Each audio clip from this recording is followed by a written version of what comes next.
میرا مشکل سوال ہے جی اس حوالے سے کہ آزمائش ہے ان کے لیے.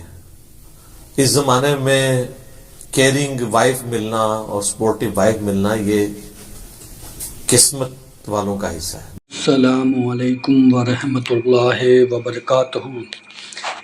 انڈین نیو مسلم بھائی پر آزمائش، اور ہسبینڈ مسلم اور وائف ہندو. تو اس ویڈیو میں جو ہے کچھ سوال کیا گیا ہے علی مرزا سے، تو اسی کا جواب انہوں نے دیا ہے.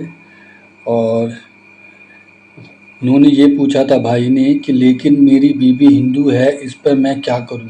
پریشان بھائی کا مشکل سوال.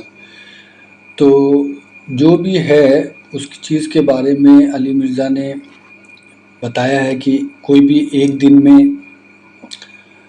جو ہے اسلام قبول نہیں کر لیتا ہے. اور دوسری بات یہ ہے کہ کسی کو آپ زبردستی کسی چیز پر آمادہ نہیں کر سکتے ہیں جب تک اس کے خود کی مرضی نہ ہو، اور آپ کو اس پر محنت کرنا پڑے گا اور انہیں اچھی جو اسلام کی چیزیں ہیں وہ ساری چیزیں بتانی پڑے گی.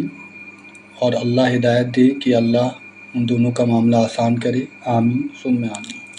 مسلم شریف میں حدیث ہے کہ دنیا برتنے کی جگہ ہے اور سب سے بہترین سرمایہ نیک بیوی ہے، اس میں کوئی شک نہیں ہے. لیکن یہ جو صورتحال یہ بتا رہے ہیں، ظاہر ہے ایک دن میں تو اسلام نہیں قبول کرنا اس نے. سیدنا عمر کو 6 سال لگے اسلام قبول کرنے میں، تو خالد بن ولید کو 19 سال لگ گئے. تو اس طرح کا معاملہ ہو سکتا ہے کسی کے ساتھ کہ کسی کو بات سمجھ نہ آ رہی ہو، یا آپ کے بتانے میں کوئی فرق ہو، یا اس کو کوئی ایسا پوائنٹ اٹکا ہوا ہے کہ وہ سچ بات قبول کرنے کے لیے تیار نہیں ہے. پیار محبت سے دعوت جاری رکھیں. باقی شرعی مسئلہ تو اس میں یہی ہے کہ چونکہ وہ اہل کتاب میں سے نہیں ہے، بت پرست ہے، بت پرست کے ساتھ تو آپ کا نکاح نہیں رہ سکتا. اگر وہ کرسچن یا جوز میں سے ہوتی پہلے سے ہی، یا آپ کسی کرسچن یا جو کے ساتھ شادی کرتے، وہ معاملہ الگ تھا. وہ تو سورۃ المائدہ کے پہلے رکوع کے اندر آیا ہے کہ آج کے دن اہل کتاب کی عورتیں تمہارے لیے حلال کی گئی ہیں، ان کا ذبیحہ بھی، اہل کتاب کا ذبیحہ بھی حلال ہے اگر اللہ کا نام لے کے، خالی نہیں ان کا ذبح کیا ہوا، اللہ کے نام کے ساتھ.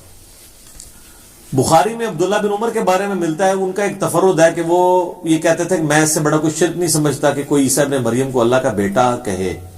تو یعنی وہ عیسائیوں کو بھی مشرک سمجھتے ہوئے ان کی عورتوں کے ساتھ نکاح کے قائل نہیں تھے.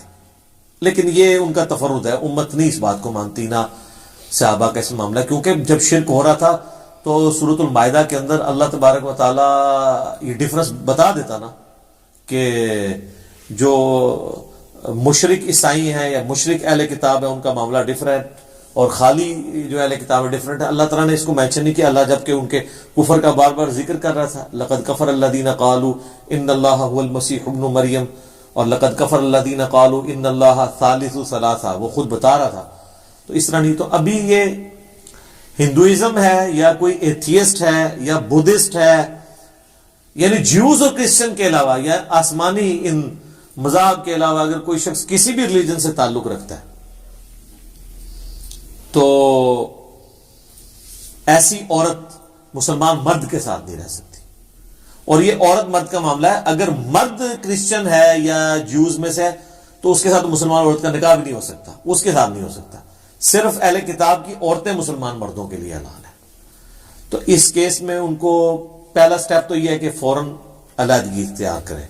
میں یہ نہیں کہتا اسے گھر سے نکال دیں، گھر میں ایک سپریٹ کمرہ دے دیں، ٹھیک ہے. اور ظاہر ہے کہ اب اس طرح نکالیں گے تو وہ کہاں جائے گی؟ اپنا ازدواجی تعلق یا اس طرح کا کوئی ریلیشن شپ وہ غیر مانن عورت آپ کے لیے. تو شریعت کی پھر پابندیاں تو اسی طریقے سے ہیں. تو میرا خیال ہے اتنا اگر آپ کریں گے تو ہو سکتا ہے وہ اسلام کو بھول ہی کر لے، ٹھیک ہے. اور یہ مطلب یہ اس کو کوئی بلیک میل کرنا نہیں ہے، اس کو شرعی ایک ایشو بتانا ہے. جب دیکھیں جی زندگی اللہ کی دی ہوئی ہے اس کی مرضی کے مطابق، ٹھیک ہے. اے اللہ زندگی تیری دی ہوئی ہے، مرضی بھی اس کے اوپر تیری چلے، ٹھیک ہے. تیری جان تیری مرضی، جو میں نے ایک نعرہ ڈیوائز کیا تھا، اے اللہ تیری جان، یعنی یہ جان جو دی ہوئی ہے اس کا مالک تو ہے، تو اس جان پہ مرضی بھی تیری. جو سورہ توبہ میں ہے کہ اللہ تعالیٰ نے مومنین کی جانیں اور مال جنت کے بدلے میں خرید لی ہیں.